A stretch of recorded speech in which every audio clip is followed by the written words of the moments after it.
Hello, I'm Ron Jackson, the editor and publisher of Domain Name Journal, the domain industry trade magazine located online at dnjournal.com. With me today are Jeff Gabriel and Amanda Waltz, two longtime friends and two of the most widely known brokers and consultants in the domain industry who are going to be sharing some very exciting news with us today. First, for those of you, and there aren't a lot of you, but if you haven't already met or are not familiar with Jeff, he is a lot of people refer to him as a superstar domain broker. Over the past decade, he's had domain sales that have ranged into the hundreds of millions of dollars.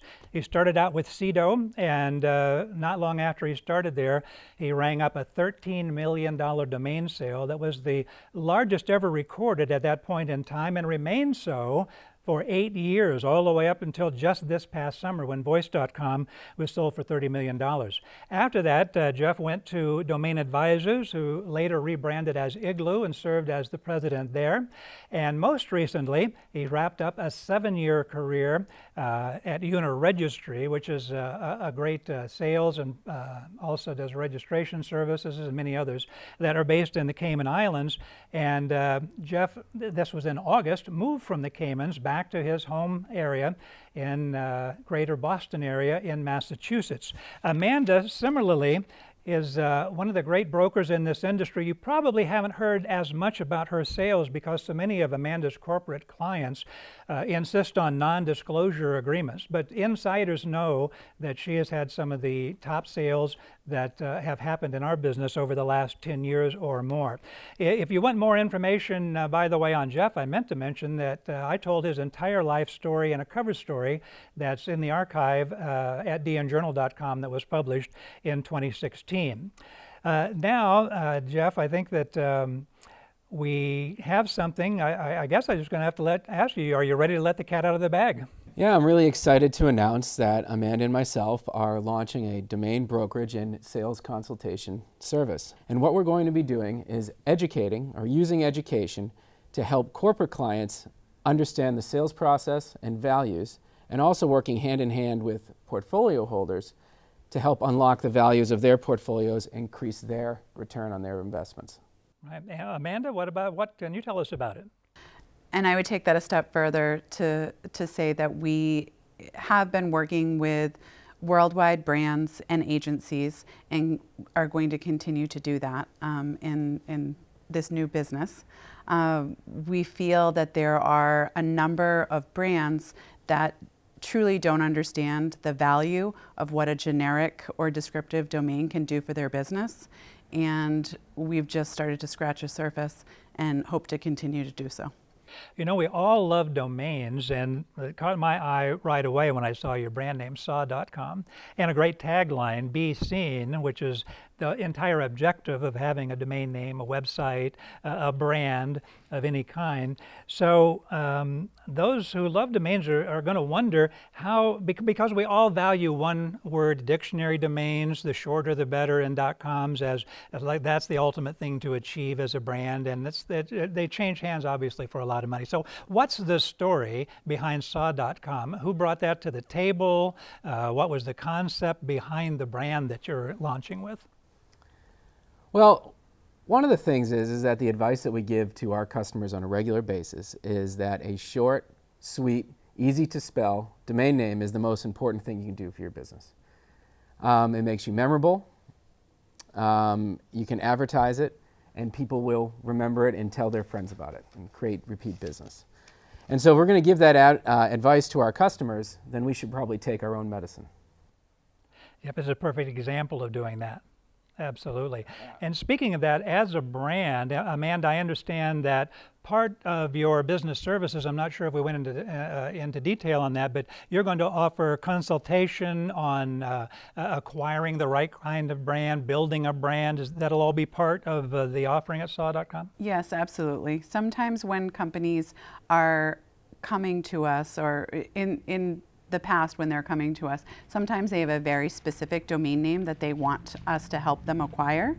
And then other times they really aren't sure what they're looking for. They understand their business, they understand their product and their service, and then we'll talk about that with them, and then we cast a net to some of our customers, some of our sellers, and make that match. So again, building upon the question that you had for Jeff about saw.com, we want to make sure that we understand what they're trying to achieve and then go out and find them the best options that meet their needs. We have a lot of different kinds of participants in the domain industry. They're part-timers. I know there are people 18 to 80 years old, full-time professionals that make millions of dollars. So there's a lot of different kinds of people watching. What kinds of clients do you think would benefit most from the services that saw.com offers? I think there's many different types. There's a specific type. So where we're focusing a lot of our energy and our time is in our resource section, which you'll be able to see on our website, which offers an immense amount of education about the industry. That is information that Amanda and I came up with that people can reference. And that's targeted towards entry-level domain investors, but mainly towards a lot of the corporates. We speak to some heads of marketing on a regular basis that might come up with a brand name. They write the copy, they have everything ready to go, but then they go to acquire the domain and didn't budget for it and they weren't ready for it. Mm-hmm. And then they speak to us and there's almost a feeling of shock on the phone when they hear what our estimated price might be or what we're walking into when we go to acquire this. And I think that's due for, that happens for a lot of reasons. It's because there isn't a lot of information that is readily available to people. On the other hand, we have long-standing relationships. I mean, I have some that are close to 10 years old in the industry with domain investors or portfolio holders and those that own some great domains, and those are people that obviously we're going to focus on and work with to help sell their names at a fair market price, and then everybody in between there. Something that's not directly SAW related, but I think I would be remiss having two of you who know the market so well here without asking you about it, is every now and then you'll see something online where someone says, oh, well, domains are kind of going away, social media is replacing it. But I know just from the weekly sales reports we do at DN Journal, just a recent week here, we had the chart topped by a $1.25 million sale for one domain name, tm.com. We had a numeric domain name, 6500.com, $120,000. Most were .coms, so we had 3 .orgs in the top 20. Dawn.org, $50,000, a great domain name. And even country code domains. We had a half a dozen in the top 20. So it doesn't look like domains are going out of favor anytime soon, from what I can see. From my point of view, there is no lack of million-dollar offers that are happening right now on quality domain names, and there's no lack of demand on the lower valued domains. And I haven't seen it let up at all for a number of years, and I don't see it letting up anytime in the near future. If people talk about social media and say apps replacing domain names, but I still do not see a technology that is going to make it that people just do not need domain names, whether it's for email and their websites or branding or whatever it might be. It is still a huge part of every business. Amanda, what are your thoughts on that, the current state of the market, what you've seen, and at least the near-term projections for what's going to be happening with it? Absolutely. I agree with Jeff, and to your point about what's going on DN Journal on a weekly basis, I think a lot of those sales that you mentioned are really just the tip of the iceberg. There's so many unreported 6-figure, 7-figure, high 5-figure sales that I personally know about, and then the ones that are in the pipeline, the ones that are the brand owners or the startups that haven't named their brand yet that we and many other people in the industry are currently working with. What I do find is that there's actually a shortage of really good one-word.coms to be able to offer to our clients. So, we would like to actually start to be able to talk with some of the corporates, the corporate clients or the corporations that are out there that are not properly utilizing their one-word.coms. Maybe they're just using them as a redirect. There's a lot of untapped domain names out there right now that I think should be used in a more meaningful way. I think owning your own domain name as your internet home is something that really can't be stressed enough, because I've seen so many small businesses who say, well, I have a Facebook page now, so I don't need anything else, or I'm on Twitter, or I'm here, or I'm there.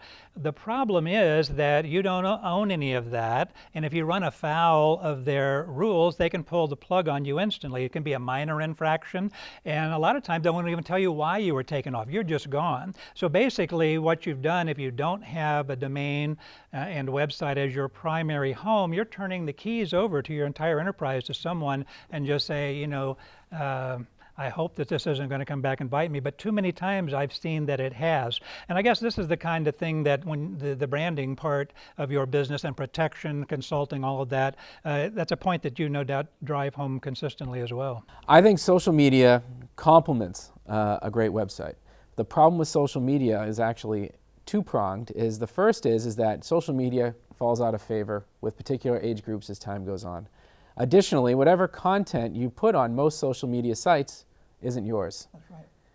And that could become a problem in the future. Okay, we covered a lot of bases here today, Jeff and Amanda. Just before I say goodbye, is there anything you would like to add? We look forward to working with you at saw.com. All right. Okay, Jeff and Amanda, thank you so much Thanks, for your Sean. We time, and appreciate it. best of luck in this exciting new chapter of your careers. Thank you. Okay.